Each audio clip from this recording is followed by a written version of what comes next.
네, 안녕하십니까. 자, 오늘부터 이제 매매 계약 들어가는데요. 매매 계약에서 가장 중요하다고 볼 수 있는 계약금의 성격에 대해서 살펴보겠습니다. 우리가 계약금을 주고받는 경우는 언제죠? 맞습니다. 매매 계약.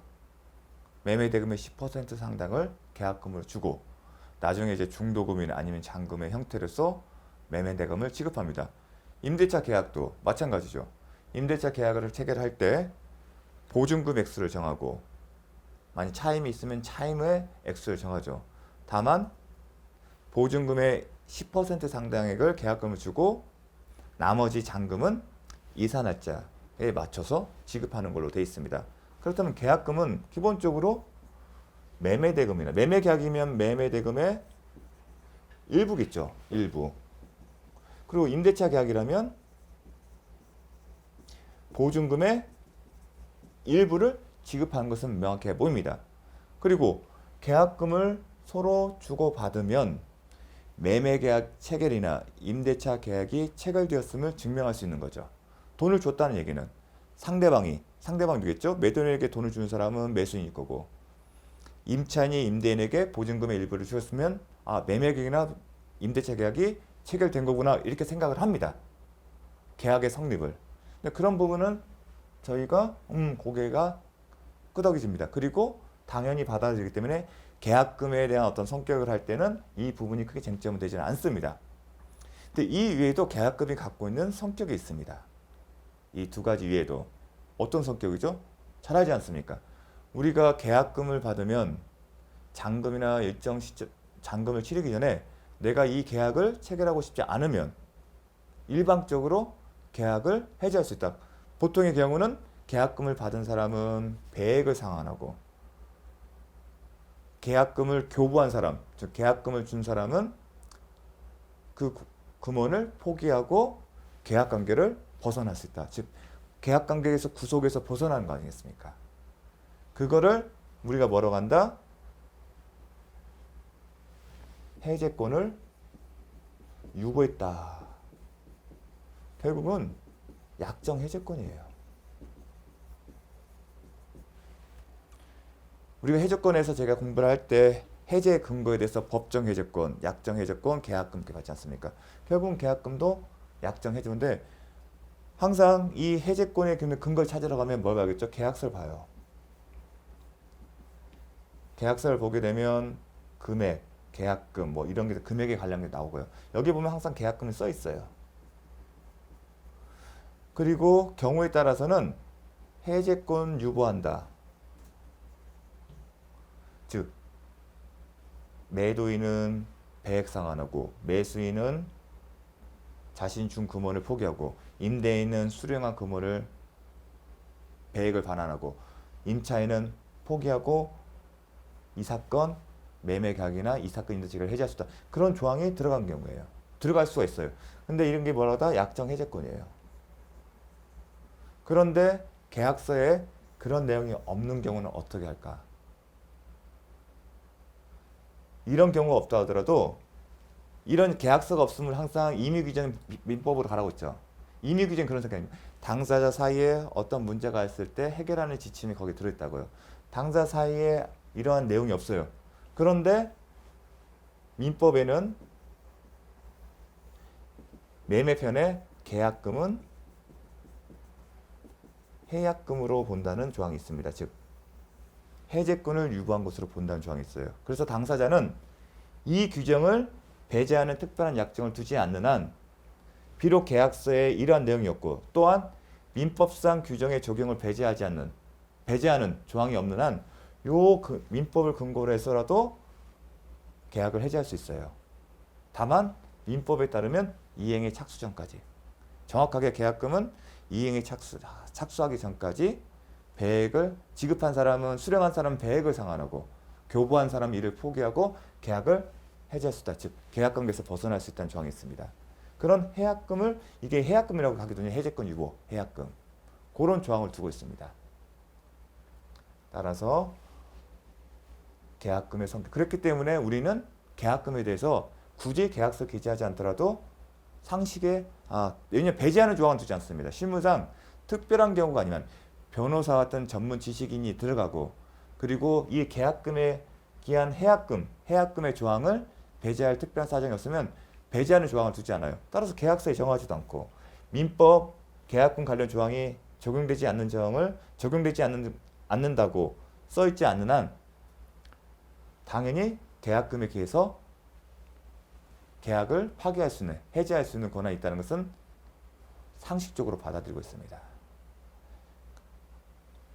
근데 이제 계약금에 대해서는 받았어요. 그러면 이 계약금의 법문에서 정하고는 당사자가 정한 게 아니라 법이 정하고 있는 이행에 착수하기 전까지 계약금을 준 사람 포기하고 받은 사람 배액을 상환하고 그 의미에 대해서 살펴보는 게 의미인 겁니다. 근데 매매편은 이제 계약금에 관련 조항인데 매매의 특징은 쌍무계약이자 유상계약인데 계약금을 주는 게 꼭 매매만 있는 게 아니에요. 즉 유상계약에 매매가 아니더라도 유상계약의 경우에는 필요하겠죠. 유상은 보통의 경우는 어느 일방은 돈을 주게 돼 있거든요. 그런 경우가 많습니다. 약간 도급도 그러잖아요. 공사대금 주고. 그렇기 때문에 근데 도급계약은 시험 범위가 아니기 때문에 나올 수도 없고 또 공사계약, 도급계약은 특별하기 때문에 달리 정할 겁니다. 오히려 임대차 계약의 경우에는 당연히 임대차 계약을 파기할 수 있는 거죠. 지금처럼 전셋값이 좀 전에 봐도 하루가 다르게 오르고 내리고 하지 않습니까? 그런 경우에 이런 일이 발생하겠죠. 이제 계약금. 또 하나가 이제 위약금 약정이에요. 계약금과 관련해서 우리가 매매대금 일부, 그다음 증약금이라고 해요. 매매계약이나 임대차 계약이 체결된 증거가 된다. 계약서가 없더라도 서로 간에 계약금 상당히 얼마 주기라는 증거, 계약금 보냈기 때문에 계약이 성립된 것을 볼 수 있는 근거가 된다. 근데 그 다음에 해약금, 해제권을 유보하는 건데 별도로 또 위약금으로 약정으로 보고 있습니다. 근데 이 부분은 먼저 이해할 게 뭐냐면 어떠한 손해가 발생했다. 우리 지금까지 채무 불이행이 있으면 계약 해제권도 있지만 손해배상 청구가 할 수도 없죠. 근데 손해 개념은 채무 불이행도 있지만 불법 행위에도 손해라는 개념이 나옵니다. 근데 지금부터 설명하는 것은 채무 불이행, 불법에 다 적용이 되는 겁니다. 그런데 불법 행위는 이제 논의를 하겠습니다. 왜냐하면 불법 회피는 시험에 안 나오기 때문에. 근데 채무 불이행했을 때 이 손해배상 청구를 할 수 있어요. 그러면 손해를 입은 자는 상대방한테 권리를 행사하는 거죠. 자, 저 손해 입었습니다 하고 주장을 하게 되면 법원에서 손해가 발생했네요 하고 끝나나요? 중요한 게 아니죠. 그러면 손해가 얼마인가요? 당신이 손해 얼마인가를 알아야 그 액수를 특정해서 돈을 주죠. 단순히 저 손해 입었습니다 한다고 해서 결정이 된 거 아니에요. 손해액이 1,000만 원, 1,000만 원, 2,000만 원, 3,000만 원, 1억 손해 특정이 돼야 돼요. 그러면 이 손해를 누가 주장해? 손해를 입은 사람이 주장해야 돼요. 그러면 액수까지도 밝혀야겠죠. 내가 당신의 채무 불이행으로 인해 얼마의 손해를 입었습니다 하고 증명을 해야 돼요. 그런데 금전의 경우에는 쉬워요. 약정한 이자 있으면 연체율 정하면 돼요. 그게 손해죠. 명확하잖아요. 이행 지체 기간 동안의 연체 연 8%면 8% 기준에서 일할 계산해서 하면 돼요. 금전 이외의 것들은 명확하지가 않아요. 자기가 손해액을 수치로 밝혀야 돼요. 그런데 소송 시험에서 이게 쉽지가 않아요. 여러분이 만약에 병원에 이 자료 같은 걸 예를 들어 볼게요. 이렇게 쉽게 이야기해서 여러분 이 자료는 어떻게 정합니까? 쉽게 정하실 수 없지 않습니까? 제가 포인트는 뭐냐면 재산상 손해든 정신적 손해든 쉽게 확정되지 않아요. 금전처럼 이렇게 쉽게 이자 계산한다 그렇게 명확하게 계산되는 게 아닙니다. 케이스 바이 케이스라는 겁니다. 그러면 손해를 입은 사람 입장에서는 이걸 주장해야만이 얼마의 손해를 입었다는 걸 명확하게 밝혀야만이 손해를 받을 수 있는 건데 현실에서는 쉽지가 않아요. 물론 병원비는 간단하겠죠. 근데 그렇지 않은 경우도 많습니다. 그런 경우를 대비해서 당사자가 합의를 하는 거예요. 어떤 합의를 하냐? 계약서에 만약에 채무 불이행으로 인해서 손해가 발생하면 손해가 발생을 하면 우리 정해놓자. 요 금액, 구체적인 이 금액을 별도의 증명 없더라도 손해가 발생하게 되면 그 발생 사실이 증명되면 이만큼이 손해가 발생한 걸로 보자는 겁니다. 그 얘기는 이게 이약금의 약정, 손해배상 예정이라고 합니다. 좀 더 하면 이약금의 약정, 그 다음에 손해배상 예정이라고 합니다. 그러면 손해 발생 사실만, 손해가 발생했으면 당신의 채무불이행에서 손해가 발생했습니다. 그것만 주장 입증이 되면 손해액을 구체적으로 산정하지 않고 당사자가 이만큼으로 정한 금액을 손해액으로 주기로 한 겁니다. 그 얘기는 실제 손해액을 계산해보면 이만큼이었다 하더라도 요만큼을 하고요. 요만큼만 주는 걸 보려고. 실제 손해액이 요만큼이라 하더라도 이만큼을 주겠다는 겁니다. 즉 손해를 입은 자가 굳이 액수까지 밝힐 필요가 없다는 겁니다. 그런 의미가 있는 겁니다. 다만 이제 우리의 시험범위에 들어가지만 위약금에 대해서는 법원이 직권으로 과다할 때는 이제 경감할 수 있기 때문에 딱 정해진 만큼을 100% 받는 경우는 없습니다. 근데 그건 논의를 하겠습니다. 그 조항이 있습니다. 손해배상 예제 과다한 경우는 법원은 직권으로 경감할 수 있다. 그리고 소송 실무적으로 100% 그런 경우가 많습니다. 적용되는 경우가. 100% 받는 경우가 드뭅니다. 정해진 만큼. 다만 의미가 있는 거죠. 그게 맞냐 과다냐 여부는 별개의 문제이기 때문에. 근데 우리가 지금의 현 단계에서는 위약금의 약정의 의미를 먼저 아셔야 하는 겁니다. 따라서 계약금을 지금 문서에는 항상 계약서에 계약금 얼마 준다 이렇게 써놓잖아요. 근데 위약금 약정 손해배상 예정이에요. 계약금은 보통의 경우는 매수인은 매도인에게 매매대금 10% 계약금을 지급한다고 영수 이거밖에 없어요. 이에 대해서는 명문의 규정이기 때문에 해약금을 볼 수 있고 또 당사자가 그 계약금을 해제권을 유보한다는 약정을 줄 수 있습니다. 그런데 이런 성격이 위약금의 위약금 약정 손해배상 예정과 같은 의미일까요? 손해가 발생 사실이 채무불이행에 따른 손해 발생이 입증되면 손해액은 요걸로 본다 이런 의미잖아요. 그러면 계약금을 그렇게 볼 수 있게 이런 계약금만의 조항으로 위약금 약정 손해배상 예정으로 해석할 수 있을까요? 해석할 수 없습니다. 그 얘기를 무슨 얘기냐면 별도로 위약금 약정을 하고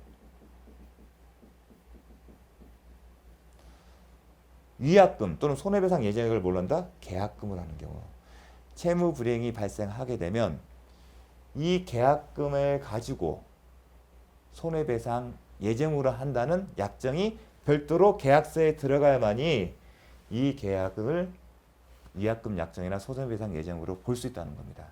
이게 첫 번째 관문입니다. 제가 저번 시간에 했습니다. 계약금하고 위약금 약정은 해제권 유보와 위약금 약정은 구분하셔야 한다는 거. 차이점은 뭐냐면 위약금 약정의 개념과 계약금의 개념은 다르기 때문에 10% 매매대금을 지급한다. 그리고 포기한다. 계약금 해제권 유보는 그거잖아요. 받은 사람은 2배 상환하고 포기하고 준 사람은 포기해서 계약을 파기할 수 있다. 계약을 해지할 수 있다. 파기하는 거잖아요. 근데 위약금 손해배상 예정은 채무 불이행이 전제로 해서 손해배상을 하는 거잖아요. 그러니까 바로 그러한 조항들 해제권 유보한 조항 그 자체가 바로 위약금 약정 해석될 일이 없어요. 그러려면 어떻게 한다? 요 계약금 관련된 거 해제권 유보의 결국은 구체적 의미는 받은 사람은 2배 준 사람은 1배로 해서 손해액을 정한다. 그럴 때면 위약금 약정인 겁니다. 볼게요. 자, 잠깐 본을 들어가기 전에 제가 이것부터 보겠습니다. 나중에 이 판결문을 꼭 보시기를 권합니다. 중개사가 실무를 이제 합격을 하시면 꼭 보세요. 이 내용이 중개 실무에서 이루어지는 패턴을 딱 볼 수 있는 전형적인 모습을 볼 수 있는 게 들어 있습니다. 그리고 혹시 지금이라도 보고 싶으시면 그 전문을 다 이거 항상 법원은 기초 사실관계 그다음에 법리 판단이 이루어지거든요. 그럼 사실관계의 그 내용들이 쭉 나열됐어요. 그 내용들 하나하나가 실무에서 쓰이는 그대로예요. 그러니까 그 글만 읽어도 아, 실무에서 이렇게 이루어지는 것을 알 수가 있어요. 그 중에 보면 제 매매계약서에 이제 이렇게 있어요. 판결문에 이 매매계약의 주요 내용은 다음과 같다고 쭉 써놨는데 제가 가장 핵심적인 걸 써보겠습니다. 그 계약서 5조에 뭐가 써있냐면 이렇게 썼어요. 매수인이 잔금 지불하기 전까지 언제까지? 잔금 여지. 매도인은 계약금의 배액 배상하고 매수인은 계약금을 포기하고 이 계약을 해제할 수 있다. 이게 뭐예요? 약정 해제권이에요. 해제권, 유보, 해약금 이렇게 표현 쓰고 있죠. 이렇게 써놔요. 쓸 수도 있어요. 안 쓰더라도 하는데 보통은 쓰는 경우가 있습니다. 뭐가 차이 있냐면 민법 조문에 따른 계약금은 해제권 유보 조항은 이행의 착수 전까지예요. 근데 당사자는 합의하에 이행의 착수가 아니라 잔금 지불하기 전까지 좀 더 시간을 준 겁니다. 왜냐하면 이행 착수라면 중도금 지급도 이행의 착수가 될 수가 있거든요. 상대방이. 그래서 이런 의미가 있기 때문에 별도로 정한 거예요. 아, 이 내용을 기재하고 싶어서. 왜냐면 나머지는 법조문으로 똑같아요.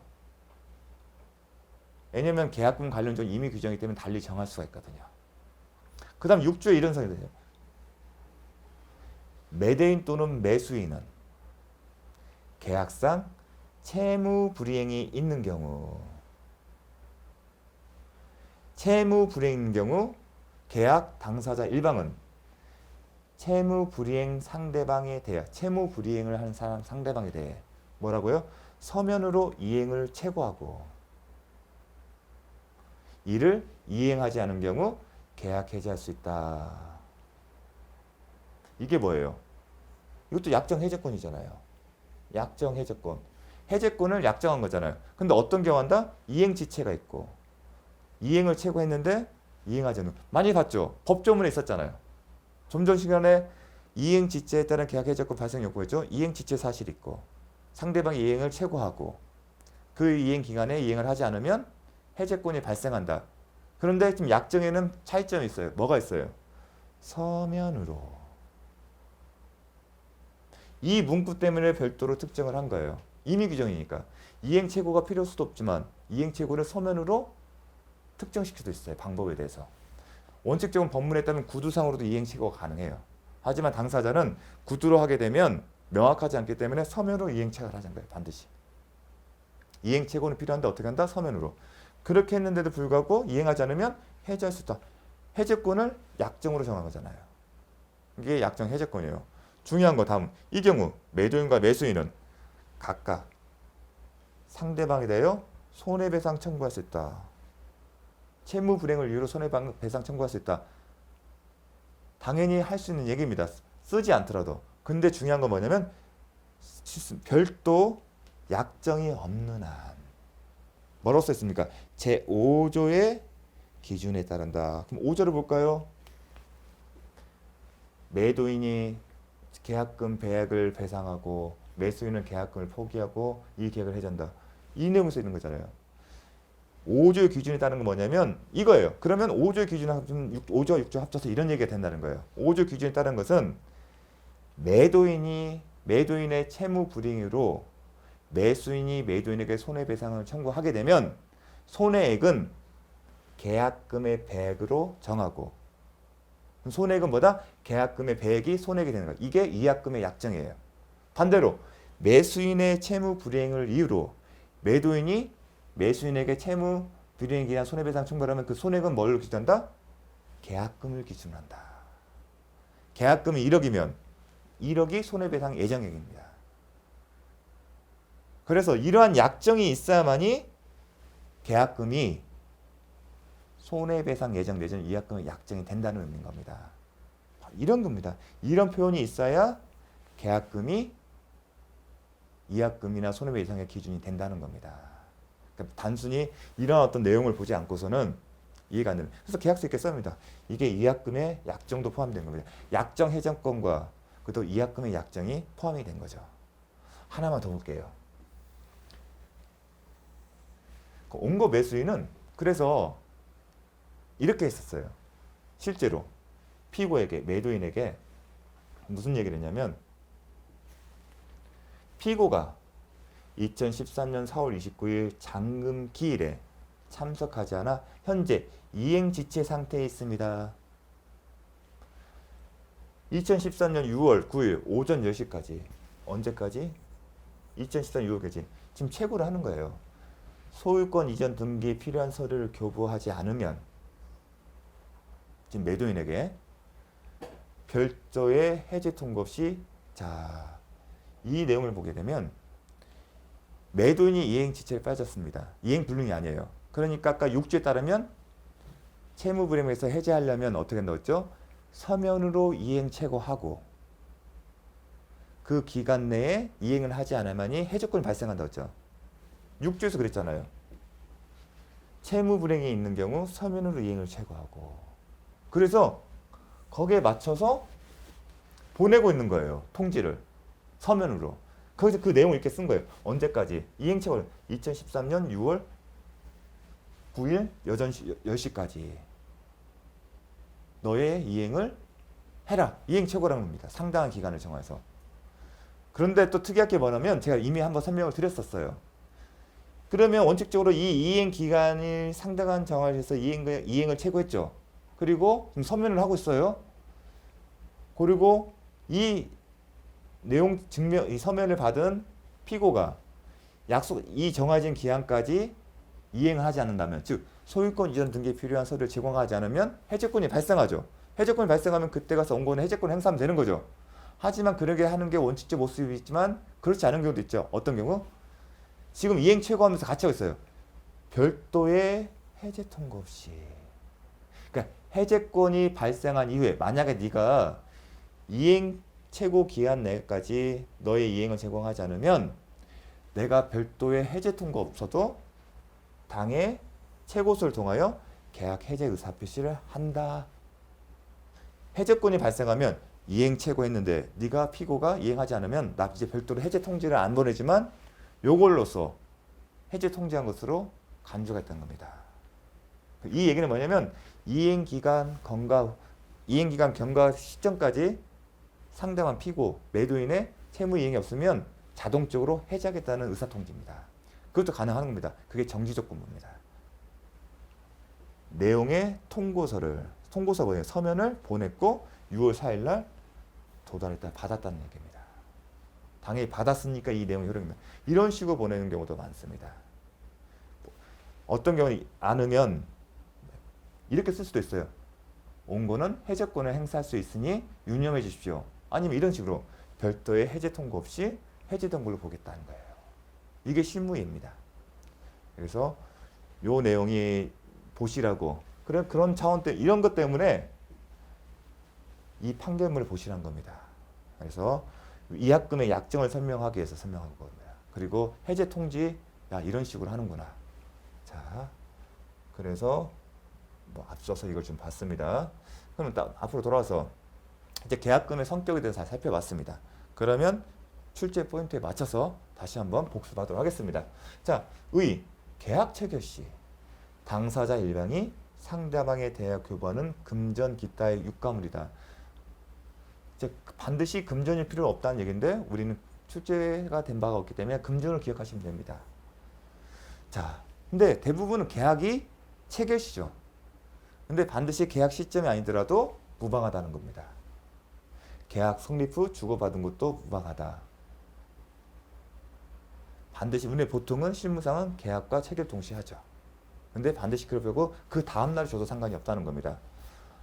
계약금 교부는 하나의 계약이다. 근데 매매계약서를 쓰고 임대차 계약서를 쓰고 별도로 계약금 계약서를 쓰지는 않습니다. 단지 이 계약서 안에 계약금이라고 명기한 부분이 있지 않습니까? 이 부분이 별도의 계약이라는 겁니다. 이것도 하나의 계약이다. 그런데 중요한 건 이겁니다. 금전 기타 유가물의 교부를 요건으로 하는 요물계약이다. 낙선계약이 아니라 뭐다? 요물계약이다. 우리가 계약의 종류 있을 때는 현상강고, 민법상, 근데 전형계약은 아니죠. 민법이 정한 15가지에 들어가는 건 아닙니다. 근데 민법의 15가지 중에서 요물계약은 딱 하나였죠. 현상광고. 계약이라는 전제에서 성격이. 근데 그 또 나오는 게 우리가 배우는 시험 범위는 또 하나가 요물계약은 요겁니다. 그럼 요물계약, 낙선과의 차이점에 대한 인식도 중요하겠죠. 이제 그걸 배울 겁니다. 과연 요물계약인데 그 의미가 뭔지를 자 살펴보겠습니다. 그거는 다음 편에 보겠습니다. 자, 계약금 교부는 근데 교부는 이 교부라는 것은 실제로 교부되지 않았어도 보통 계약금 실제로 주잖아요. 근데 더 나아가서 실제로 줄 뿐만 아니라 실제로 돈을 주지 않았더라도 형식상 매도인이 계약금을 받아서 이를 다시 매수인에게 보관한 것으로 하여 매수인이 현금 보관증을 작성 교부하였으면 계약금 계약은 유효하게 성립한다. 실제 돈을 주지 않았지만 돈을 받은 것 같은 외양이 형성된 겁니다. 그게 뭐다? 현금 보관증.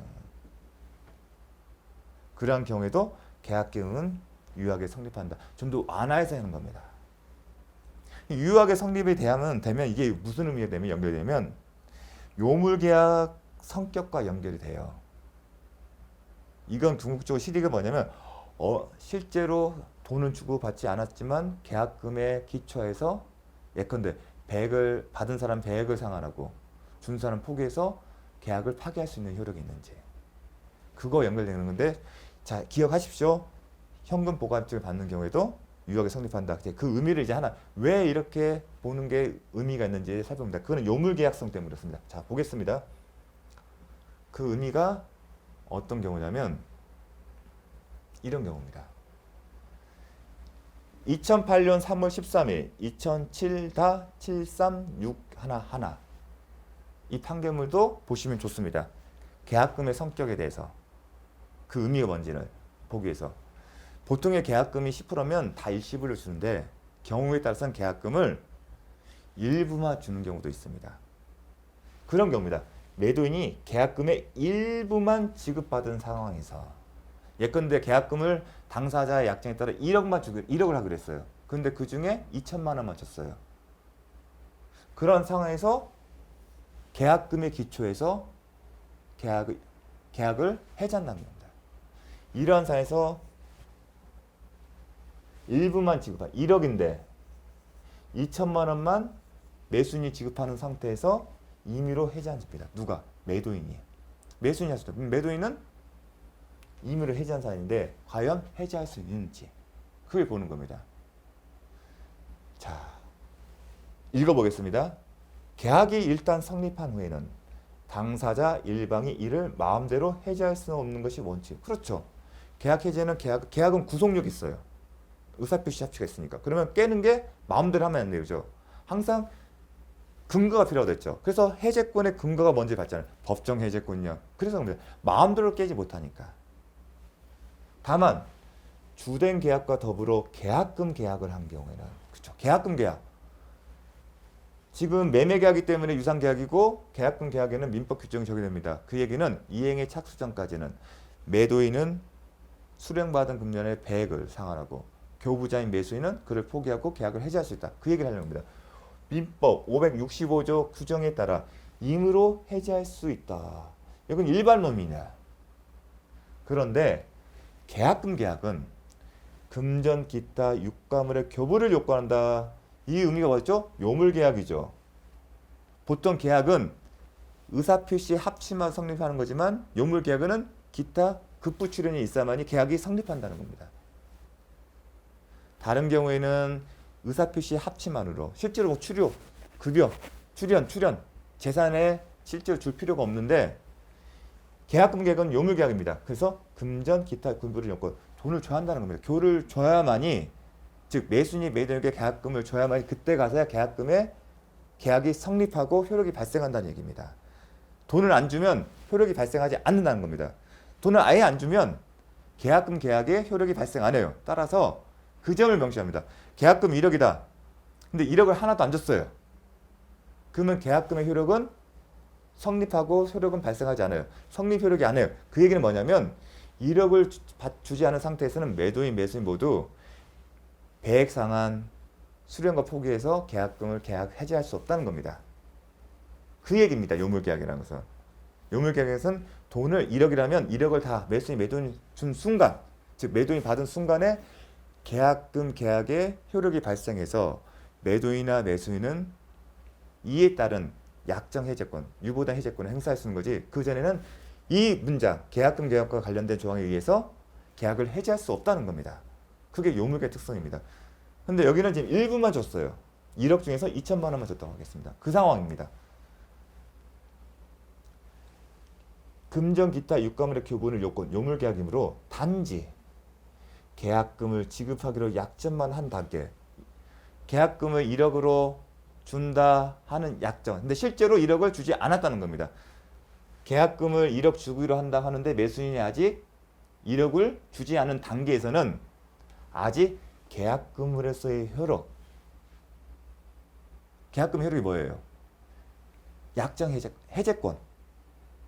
받은 금액을 배액을 돌려주고 준 돈을 포기하고 계약을 해제할 수 있는 해제권 행사. 그 의미입니다. 계약금의 효력, 즉 이 문법 규정에 의해 계약 해제할 수 있는 권리는 발생하지 않는다. 이게 요물계약의 특성. 이게 요물계약이라는 특성을 설명해 주는 겁니다. 아, 계약금의 계약이 요물계약이라는 것은 계약금을 약정한 것만으로는 계약금의 성립 효력이 발생하지 않고 매수인이나 임차인이 매도인이나 임대인에게 약속한 계약금 전부를 준 순간부터 계약금의 효력이 발생해서 매도인이나 임대인이나 매수인이나 임차인은 정해진 금액을 포기하거나 돌려줌으로써 계약을 파기할 수 있는 권리가 있는 거구나. 그렇게 이해하시는 겁니다. 그게 요물계약의 특성입니다. 자, 교부자가 계약금의 잔금 또는 전부를 지급하지 아니하는 계약은 지급하지 않는 한, 즉 계약금 전부를 지급하지 않는 한 계약은 성립하지 아니하므로 당사자가 주 계약을 해지할 수는 없다. 즉 계약금 관련의 조항을 근거로 해서 해지할 수 없는 겁니다. 그러려면 계약 해지하면 다른 근거를 찾아한다는 겁니다. 계약금 관련 조항으로서는 계약을 해지할 수 없으니까 다른 근거 조항을 찾아보라는 겁니다. 그 얘기입니다. 이게 요물계약의 특성입니다. 아, 근데 현실에서는 계약금을 다 주기 때문에, 근데 보통의 경우는 이런 거죠. 자, 그렇게 해서 자, 여기도 있습니다.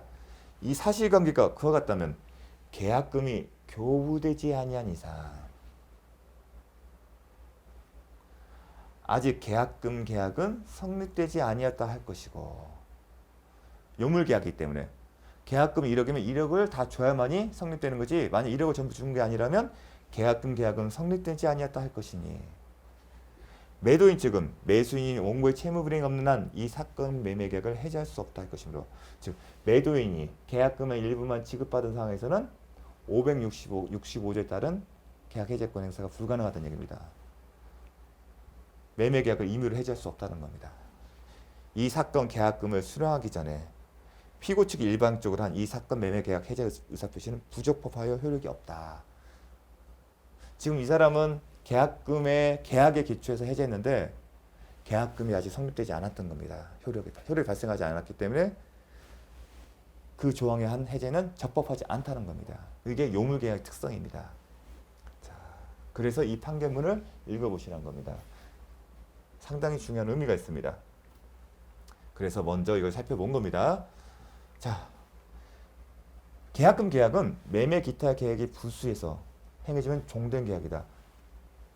별도로 쓰지 않고 매매계약서 안에 계약금 쓰고 계약금 조항, 아까 5조 썼잖아요.